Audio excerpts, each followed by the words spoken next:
Today on the Aspiring Psychologist podcast, we are looking at how you weigh up which job offer or course offer to accept if you're in the position where you have one or more to choose from. I'm guiding you through my top tips and stay right to the end to get all of them. Hope you find it useful. Hi, welcome along to episode 75 of the Aspiring Psychologist podcast. I am Dr. Marianne Trent and I'm a qualified clinical psychologist. If you're listening to this episode when it's freshly available, you will now know that it is mid-May. And we are approaching the end of the interview season for the doctorate in clinical psychology. A date to remember is the 9th of June. A time to remember is specifically 2 p.m. on the 9th of June.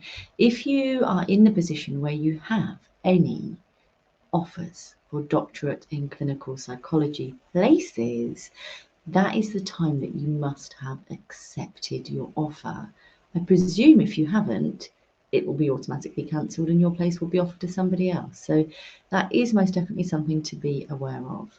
Now, sometimes people will leave it until the last day because they're trying to decide what is going to be the best fit for them. And of course, this crops up in other areas of psychology as well. Sometimes you might well be in the position where you have more than one job offer and you're trying to decide which is going to be a bit of you.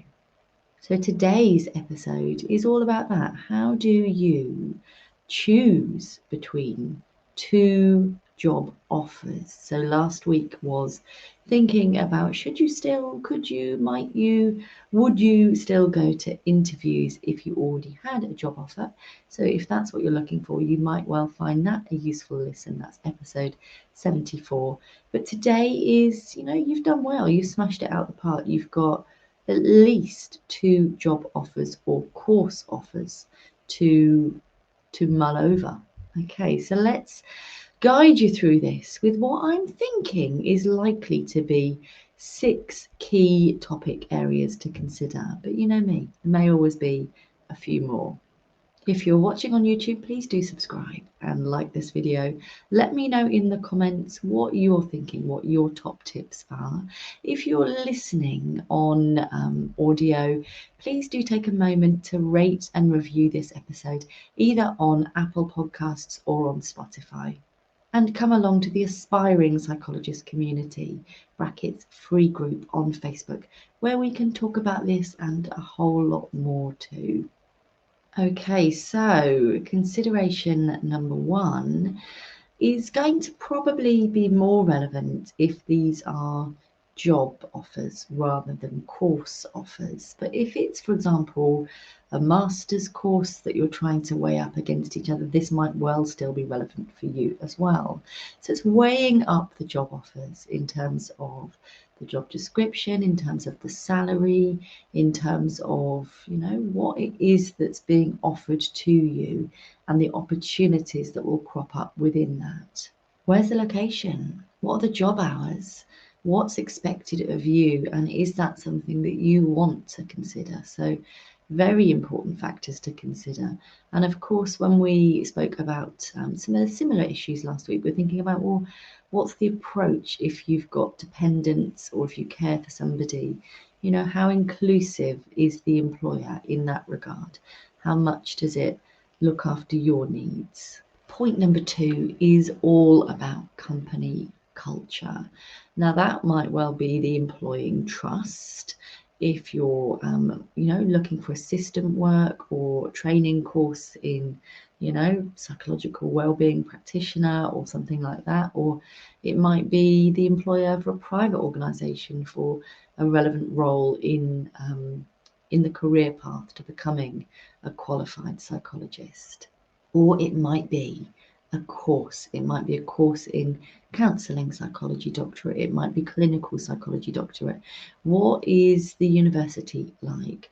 What is the employing trust like? Because there's, of course, those two aspects. Is it a good fit for you? What do the values of that trust or organisation say about them? Do they feel like a good fit for you. One of the interesting things I did recently was look at the Clearinghouse website for how different clinical doctorates talked about themselves. And some of them, to me, felt a bit oppressive. It felt like really heavy-handed and exact and precise. And the ones that for me were a bit more free-flowing and a bit more, trusting you not to need to know every single detail of what's going to be taught, and instead just giving you the themes of what will be taught. For me, that would be more a bit of what I wanted, rather than, giving me every single breakdown point of each lecture I'd ever attend. That's too much for me. Of course, that's going a bit OTT. They're not going to list every single lecture, but certainly all the themes and all of the module titles and things were included. And for me, that was a little bit much. I would rather know about how they treat their trainees or how they treat their staff, and what they're hoping I'm going to learn, and why I should pick them. What is it about them that they feel is unique and special and that they do really well? That's the kind of things that I'd be wanting to weigh up. And of course, now is the time for thinking about what others who've gone before say about the employer, say about the course, say about the university itself, say about the department you're going to be working in. Do you know anyone? Is there anyone on LinkedIn that you might know who might already have had some experience with this particular and specific offer that you've been made? And it can be a really good idea to check out the alternative handbook as well, to see what people have said about it if it is a course. But that said, of course, people do have different experiences, so you're allowed to still make a choice even though someone has told you that it wasn't a good fit for them. And sometimes, because it can be really competitive, sometimes we choose to do something that we think might be a little bit tricky because we feel that this is our chance to move on forwards in our career. This is our chance to get our first assistant psychologist interview, for example. And so you might still choose to make a decision which feels like it may not be the wisest, most forever permanent choice. But I'd say when it comes to choosing a doctoral course, that it really should feel as right and like it's a bit of you as much as possible. So point 3 to consider is all about career growth. So if it's a qualified role, then is there, potentially a preceptorship opportunity to take you from band 7 to band 8 and beyond? Is there potential to go from band 4 assistant to band 5 assistant? Have there been or could there be opportunities for you to do a specific type of training during that course or that role? Might it offer you the opportunity to do some research within that job role so that you're learning more and getting more to add on your CV as well? If it's a course, do they teach specific modalities which are going to be really useful for you in terms of going forwards in your career after you qualify? Might also at this stage be useful to look at what previous people have done as a result of having done this job or completed this course. Where have they gone to? Where have they flown their wings? What areas do they work in? Again, this can be a really useful time to check out LinkedIn. If you're not already connected with me on LinkedIn, do come on over. I'm Dr. Marianne Trent. Now it might be a wonderful chance to take a little moment and to listen to a little jingle. And whilst you're listening to it, if you like it and you're on YouTube, please do like and give me a comment too. I'll catch you on the other side when I will be back along to discuss the 3 remaining points plus any other musings I've got to. So stay tuned and I'll see you very shortly.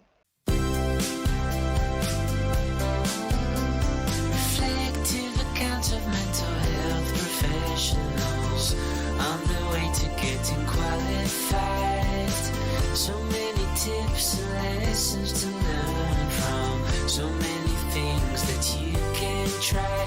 The Aspiring Psychologist Collective. The Aspiring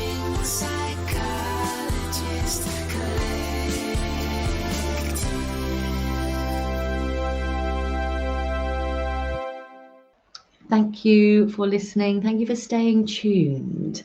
I know a song that will get in your head, get in your head. And I think the same is true with my jingles. So hope you love them being there as much as I do. In the first half, we were guiding you through the first 3 of my 6 top areas for consideration when deciding which job offer to accept or which training offer to accept. And so this next half is going to be all about guiding you through the next 3, as well as any other random bits and pieces I can consider to throw in. So this is especially important if you are going to be on a doctorate course for 3 years, and this is about distance, this is about commute. Not everybody can practically afford to, or literally afford to, pack up their old troubles in their old kit bag and move off to their university town for 3 years. I did, because I was footloose and fancy free, but there's many reasons why you might not do that. You might have parents who need your support, parents who maybe are not well.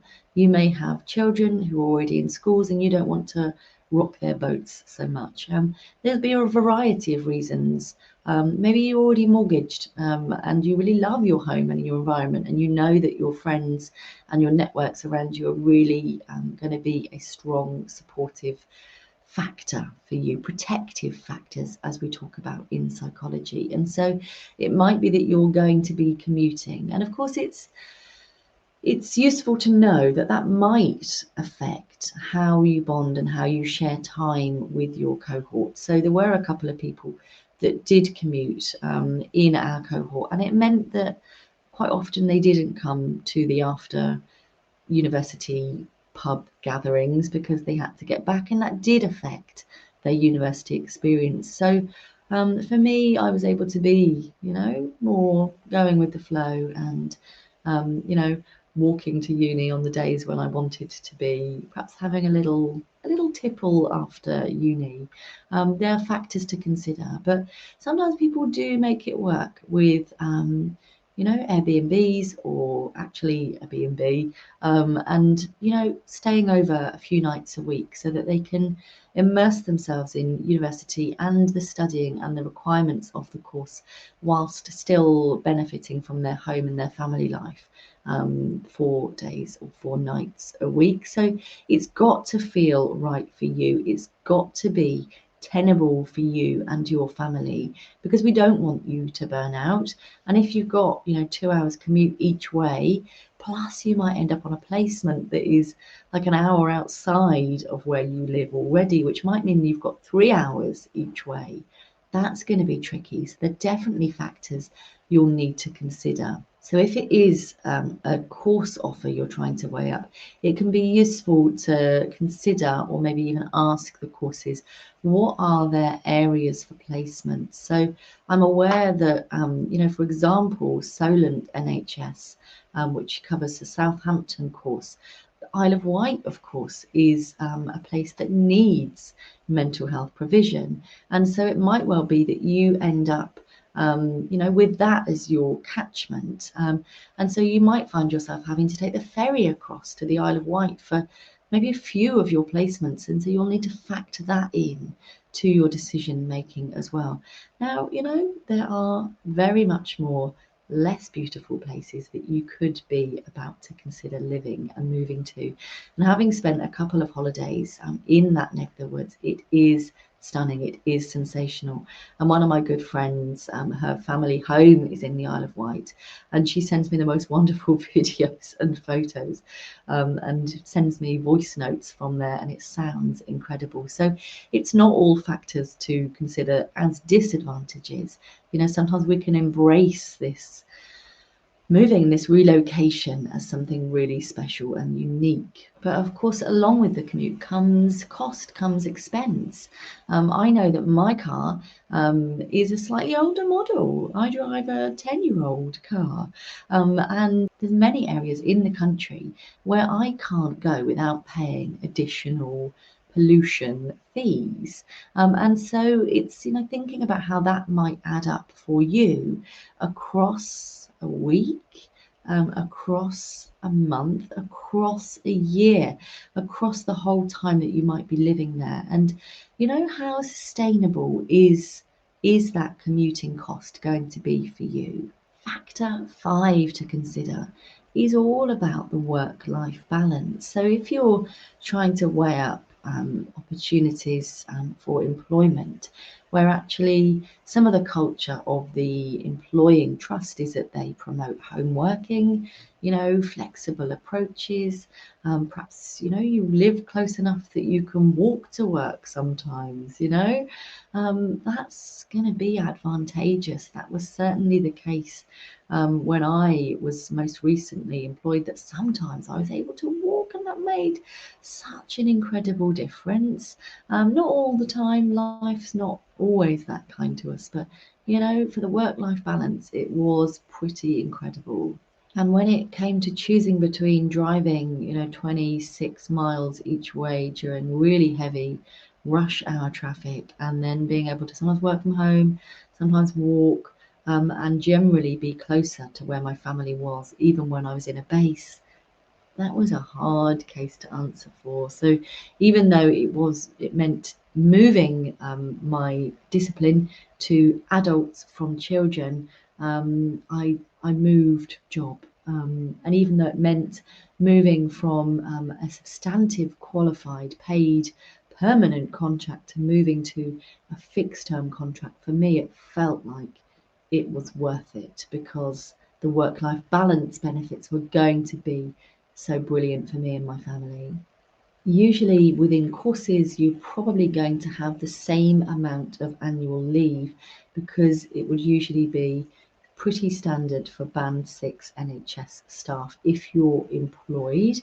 But there are different courses who do allow you to have some annual leave time within the teaching year, and there are others who don't allow it at all. So if you've got family who are likely to schedule a wedding on a midweek day across your 3 years of training, and that you'd really like to go, then it might be just worth considering how flexible courses are about annual leave. And again, that's something that you might be able to ascertain by speaking to previous trainees.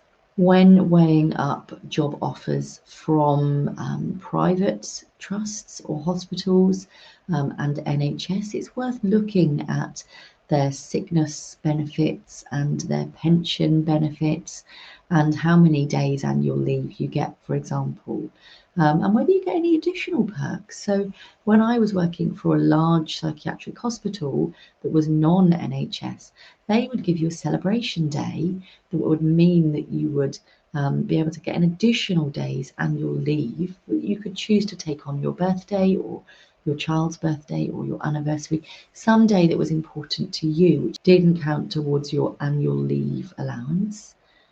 And again, that same trust would give you, I think it was monetary value in your pay packet for every 6 months that you'd not had a day off sick for. I don't know if they still do that, because potentially that might lead to contributing to burnout. But certainly at the time, it was very useful. I think I used to get like an extra £100 or something for not having a sick day.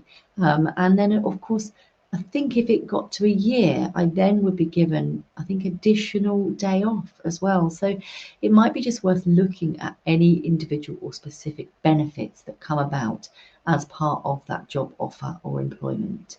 And if you think you might want to become a parent during training, then it might be useful to think about what's gone before you. So of course it is a job, it is a fixed term contract for a doctorate in clinical psychology. And so they do have to treat you like any other staff, and there's maternity leave, paternity leave, all of that jazz. But what's gone before you? Have people tended to defer a year or drop back a year? What's gone before you? And again, chatting to previous trainees can be really useful in that regard. I don't know of any male caregivers who've decided to take shared parental leave whilst on training, but who knows? It might be a possibility. If you have done that and you'd like to come and chat on the podcast, or you know somebody who has done that, please do get in contact, because I'd love to chat with you. And last but not least, in our 6-point run through of choosing between two job offers, is your gut. Trust your gut. feeling? How is it feeling to you? How did it feel to be part of the interview processes for both or all of these job offers or course offers that you are weighing up? Which felt more aligned to you? Who treated you in the way that you like to be treated or that you would prefer to be treated? What did it make you feel? What did it make you, wonder? I think it can be really useful to think about what you were left with, what you felt in your body as you drove away from that interview, or if it was remote, what you felt in your body as you shut down your laptop and you went off to make a cup of tea. Did it leave you feeling uplifted, excited, hopeful? Did it leave you wanting to cry? Really useful communications, and do not shut down your own ability to tap into your gut instinct, because it can be really important communications. It's normal that you might feel completely exhausted after certainly a doctorate interview, especially if it's been going on for hours or days, or if it meant that you had to do some element of prep beforehand. So exhaustion, I think, is normal, but if you felt exhilaration, you're tired but exhilarated, that's important communication in itself as well, I think. So I think in summary, we're evaluating the job offers, we're looking at the company culture, we're looking at the career growth opportunities for you, we're looking at the commute and how it would impact on you and your life, we're looking at the work-life balance, and we're looking at gut feeling. It's also important to know there might well be no right or wrong decision here. You get to choose, what feels like it's going to give you the best chance of getting to the next stage of your career, whatever that might be. If you enjoy this sort of approach, this sort of musing, this sort of reflection, I think you might quite well enjoy the Aspiring Psychologist membership. And if you're looking for ideas about which jobs to apply for, I think you'll really enjoy the Clinical Psychologist Collective and the Aspiring Psychologist Collective book. So I hope you found this useful. If you've got any questions or any ideas for future podcast episodes, drop them in the comments if you're watching on YouTube, or get in contact with me if you're listening. Even if you're watching on YouTube, you can get in contact with me too. I'd love your ideas for future episodes. Thank you so much for being part of my world, and I will look forward to catching up with you very soon for our next episode of the Aspiring Psychologist podcast. Take care.